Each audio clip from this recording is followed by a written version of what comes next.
नमस्कार साथियों, आपका यूपीपीसीएस हिंदी माध्यम चैनल में स्वागत है। मैं एक बार फिर आपके बीच में पॉलिटी के ग्रुप क्वेश्चंस हैं उनको लेकर आया हूं, क्योंकि हम लोगों ने पॉलिटी पे डिस्कस किया था लास्ट में संविधान संशोधन पर। मैंने बताया भी था, बहुत ही इंपॉर्टेंट पोर्शन है पॉलिटी का संविधान संशोधन। तो निश्चित तौर पर संविधान संशोधन को हमको अच्छे से पढ़ना है और इस पर सवाल निश्चित तौर पर आपको मिलेंगे जब आप पेपर में बैठेंगे। कथन, कारण और मैच कराने के लिए आपको सवाल संविधान संशोधन पर पेपर में दिखाई देंगे। बहुत इंपॉर्टेंट टॉपिक है और भाग 20 पर मैंने बताया था संविधान संशोधन की बात की गई है और अनुच्छेद 368। ठीक है, तो ये आपको याद रखने वाली बात है। तो आइए देख लेते हैं सवाल। हमने पिछले टाइम जब पिछला लेक्चर संविधान संशोधन पढ़ा था तो उसमें कुछ सवाल देखे थे और इसके बाद और आगे कुछ सवाल देख लेते हैं। तो पहला सवाल है, संविधान आज का जो 98 संशोधन है वो किससे संबंधित है। तो आपको मैं बता दूं, हमने इम्पोर्टेंट जो संशोधन है उस पर टॉपिक भी क्लियर किया था। 97 संशोधन जो है सहकारी समिति से संबंधित है।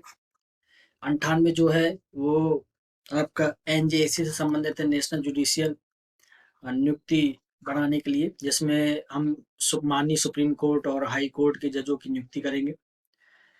99 जो संविधान संशोधन है वो भी इसी के न्यायिक नियुक्ति से संबंधित था, लेकिन उसको समाप्त कर दिया गया, इसको असंवैधानिक मान लिया गया माननीय सुप्रीम कोर्ट द्वारा।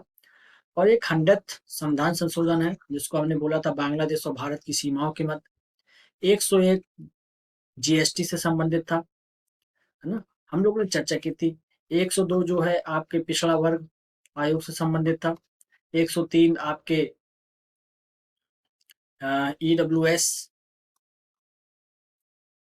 104 जो संशोधन है वो आपका इसी प्रकार से हमने 3-4 संशोधन समझे थे। आई थिंक कुछ मैं मिस कर रहा हूँ इसमें। और 105 जो लेटेस्ट वाला था, इसमें एससी एसटी का आरक्षण बढ़ाया गया है और लोकसभा सीट पे और विधानसभा सीट पर। और साथ में ही 105 में जो एंग्लो इंडियन जो आरक्षण था उसको समाप्त कर दिया गया लोकसभा से, साथ ही विधान सभा से। तो ये हम लोगों ने कुछ मुख्य मुख्य समझे थे, जो संविधान संशोधन हुए हैं उनको हमने समझा था। अब चलिए आगे बढ़ते हैं, जरा समझ लेते हैं इन सवालों को। तो 98 संविधान संशोधन किससे संबंधित है? राष्ट्रीय न्यायिक आयोग के गठन से। ठीक है, 99 भी इसी से संबंधित है, उसको अब समाप्त कर दिया गया दोनों संविधान संशोधन को। ये भी लागू नहीं हो पाया था, ये भी लागू नहीं हो पाया। इसको इनवैलिड या असंवैधानिक, जो सही शब्द है असंवैधानिक करार दिया माननीय सुप्रीम कोर्ट ने। आगे बढ़ते हैं, ये बड़ा इंपॉर्टेंट क्वेश्चन है, सिक्किम से संबंधित है।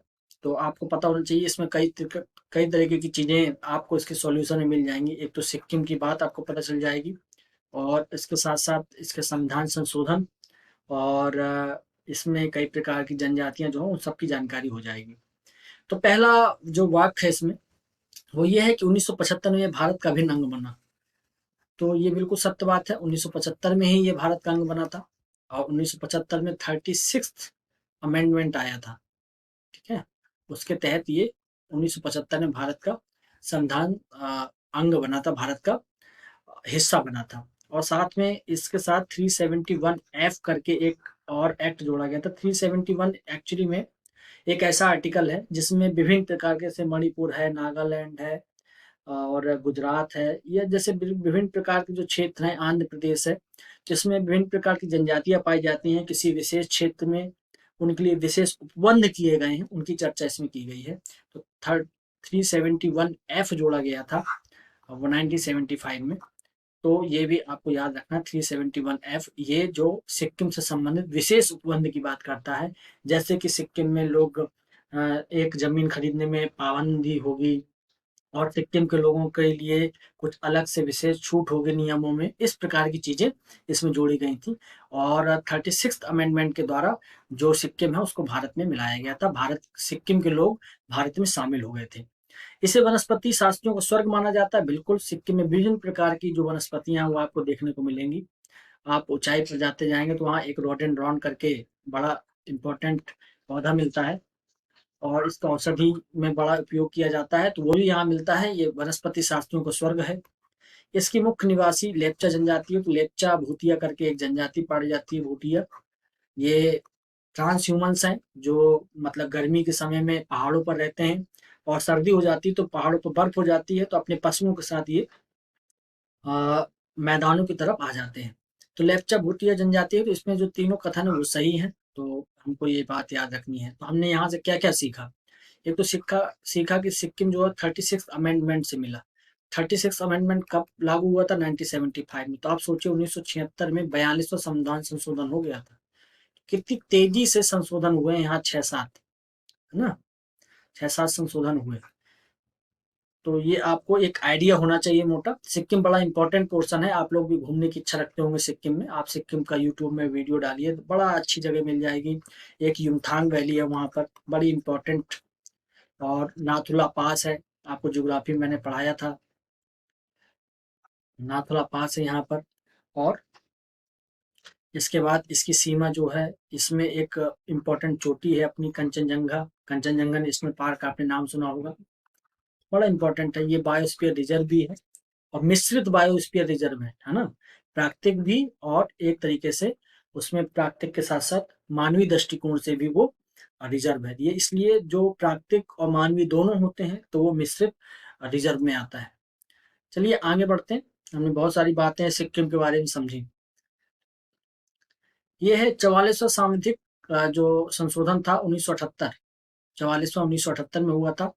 राज्य के सभी नीति निर्देशक तत्व, ये देखिए सभी नीति निर्देशक तत्व को अनुच्छेद 14 और 19 में उल्लेखित मूल अधिकारों पर प्राथमिकता प्रदान की गई। देखिए 14 जो है समानता की बात करता है, और 19 जो है वो अभिव्यक्ति की बात करता है। ये दोनों बहुत ही इंपॉर्टेंट है। और अब साथ में एक नया इंपॉर्टेंट 21वां भी जुड़ गया है, जो जीवन की बात करता है, जीवन, ठीक है ना।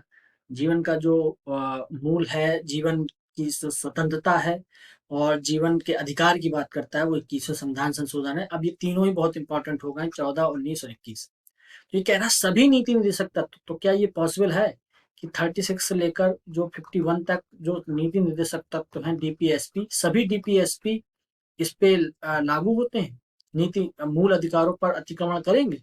नहीं, सभी तो नहीं कर सकते हैं, सभी तो निश्चित तौर पर नहीं कर सकते हैं, क्योंकि अगर सभी कर सकते तो फिर आज लोग तो न्यायालय में जाते और अपनी डिमांड कर सकते थे, और राज्य कहता कि नहीं, हम डीपीएसपी के कारण हम आपके मूल अधिकारों को नहीं दे सकते हैं। तो इस प्रकार की कोई बात नहीं। तो पहला वाक्य तो बिल्कुल गलत हो जाएगा, तो आपको जो है ये वाला कथन गलत हो जाएगा, और केवल एक सही है, ये भी गलत हो जाएगा ना, ये तो आपका गलती हो जाएगा। और दूसरी बात है, मिनोरा मिल्स 1980 के निर्णय में उच्चतम न्यायालय ने व्यवस्था दी कि केवल 39 खा और गांव में उल्लिखित राज्य के नीति निर्देशक तत्वों को अनुच्छेद 14 और 19 में उल्लेखित मूल अधिकार पर प्राथमिकता संवैधानिक है। तो इसमें जो 39 खा गा की बात की गई, वो इसमें सही बात है, ये वाक्य सही है। लेकिन आप यहाँ केवल देखकर गलत भी कर सकते हैं, क्योंकि यहाँ सही सभी देखकर गलत किया है, तो केवल देखकर सही कर आप गलत कर सकते हैं। तो आप या तो ये आंसर लगाएंगे, आपको ये आंसर लगाना है, लगाना दोनों में कोई ना कोई आपको आंसर जरूर है, आप इस पे भ्रम पे मत रहिए।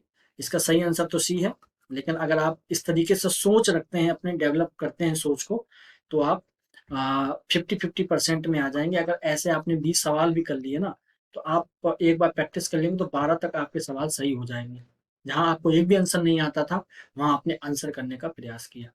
तो ये जरूर करना चाहिए, है ना, मैं खुद करता हूँ और आप लोगों को भी सजेस्ट करूंगा, ये करना चाहिए। रिस्क जब आप उठाएंगे तभी तो आ, आ, आप अच्छे नंबर ला सकते हैं ना, तो ये प्रयास करना चाहिए, तभी प्री क्वालिफाइड होता है। ये आप सोचिए, आयोग में ही पूछा गया सवाल है ये।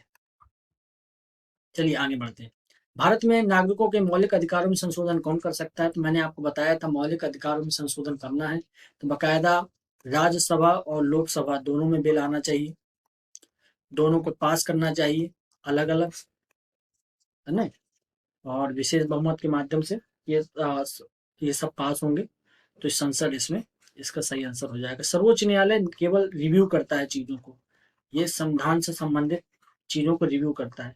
राज्यसभा और लोकसभा अलग अलग शक्तियां हैं, ये अलग अलग तरीके से पास करेंगी, और संसद इसमें संपूर्ण भाग है, क्योंकि जब ये पास हो जाएगा तो राष्ट्रपति इस पे साइन करेंगे, तो राष्ट्रपति भी इसका एक हिस्सा होते हैं, इसलिए इसका आंसर संसद होगा। चलिए आगे चलते हैं।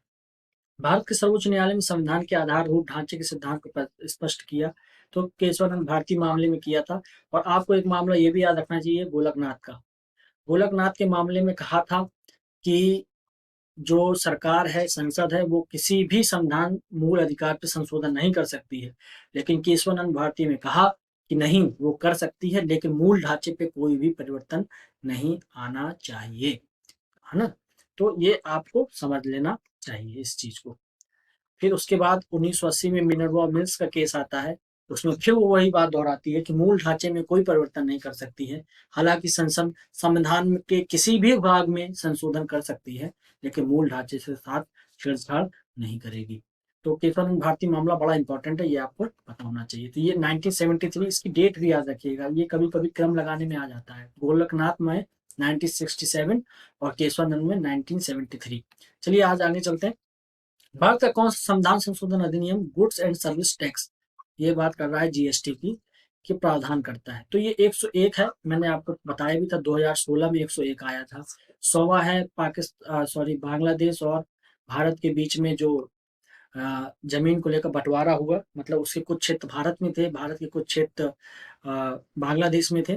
तो आपस में सहमति बनी और वो चेंज हुआ, क्योंकि 1971 में आप जानते हैं बांग्लादेश का वार हुआ था बांग्लादेश ने। तो उस समय जो पूर्वी पाकिस्तान था वही बांग्लादेश बना, तो कई हिस्से भारत में रह गए, कई हिस्से बांग्लादेश में चले गए लोकेशन वाइज। तो वो लोकेशन के हिसाब से ठीक नहीं पड़ रहा था, तो ये संविधान संशोधन लाया गया। और लगातार बांग्लादेश और भारत के बीच में इस चीज को लेकर वार्ताएं चल रही थी। 99 संशोधन जो है वो मैंने आपको बताया नेशनल जुडिशियल से संबंधित है। नेशनल जुडिशियल कमीशन मतलब राष्ट्रीय न्यायिक आयोग से संबंधित है। इसको संविधान माननीय सुप्रीम कोर्ट ने इसको इनवैलिड कर दिया है, असंवैधानिक बोल दिया है। और 98 भी एनजेसी से ही संबंधित था। ठीक है, तो ये आपको याद रखना है, ये बड़ा इंपॉर्टेंट है। लास्ट के संविधान संशोधन 99 से लेकर 105 तक, ये बड़े इंपॉर्टेंट है। चलिए आगे चलते हैं। किस वाद में सर्वोच्च न्यायालय ने पहली बार संसद की संविधान संशोधन शक्ति को सीमित किया? तो संविधान संशोधन की शक्ति को सीमित किया किस वाद में? पहली बार जो हुआ था गोलकनाथ का मामला हुआ था।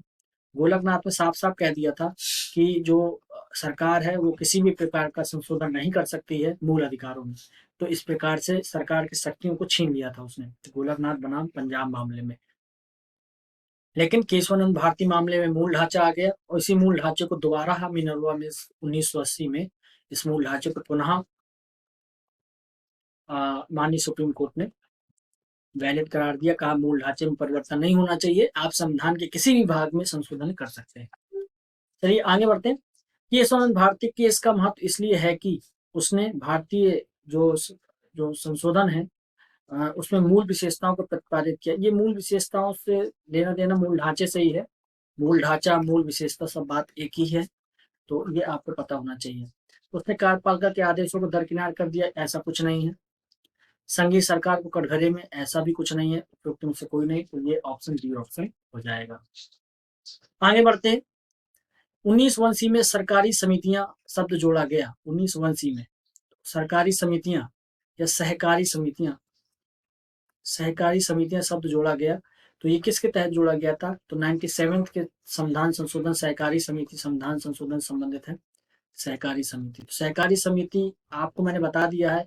इससे 9 खा अनुसूची जोड़ी गई थी।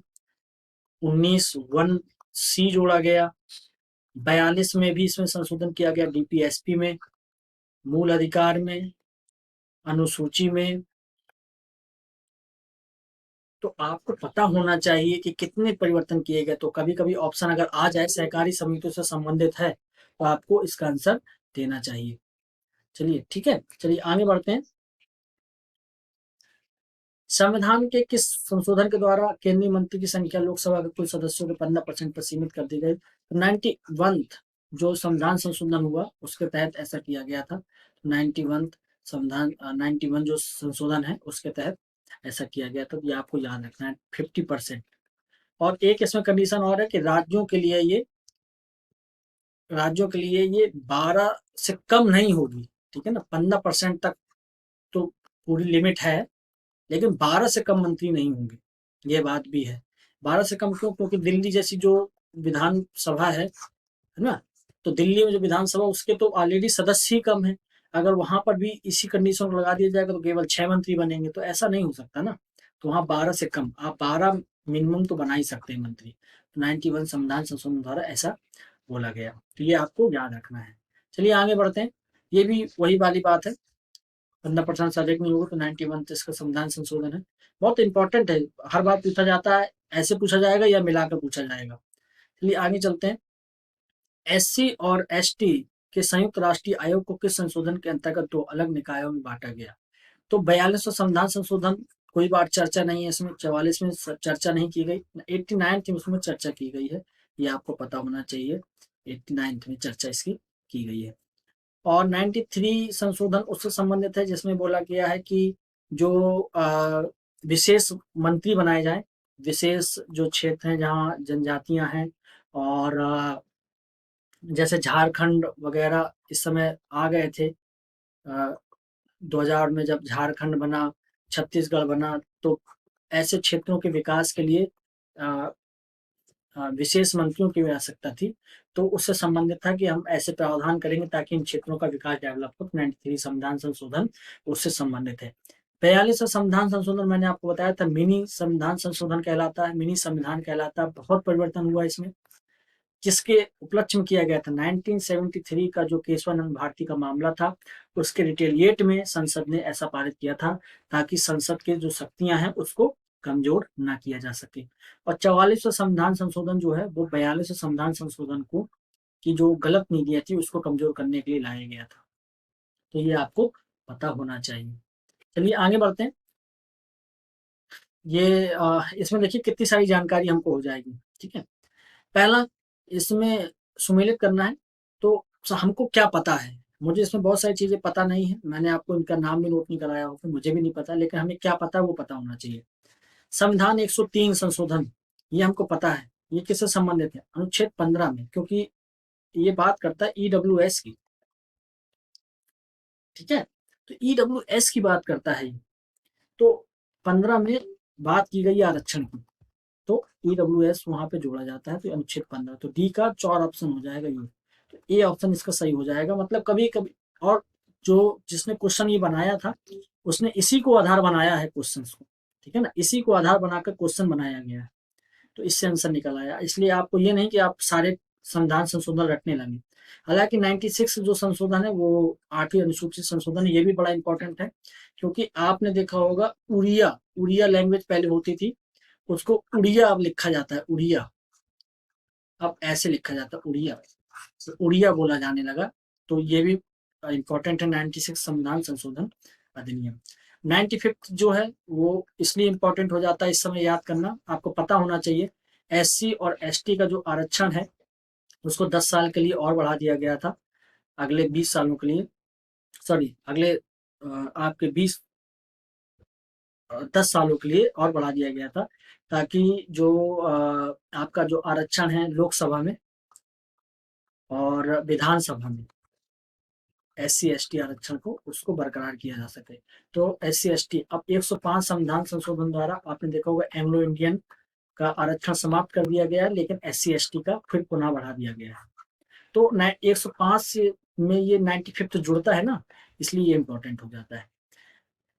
94 संविधान संशोधन 164 में चेंज करने की बात करता है। 164 में विशेष उपबंध किए गए हैं विशेष क्षेत्रों के लिए, तो विशेष जो मंत्री हैं विशेष मंत्रालयों के गठन की बात ये करता है पिछड़े क्षेत्रों के लिए, इस प्रकार की बात इसमें करता है। हालांकि आपको 103 याद हो जाए, 96 याद रहे तो बहुत आप सवाल हल करने में अपने आप को सक्षम पाएंगे। तो इतना ही आपको पढ़ना था ओवरऑल, संविधान संशोधन से संबंधित हमने सवालों को भी हल किया और जाना कि कितने इंपॉर्टेंट चीजें यहाँ पर होती हैं।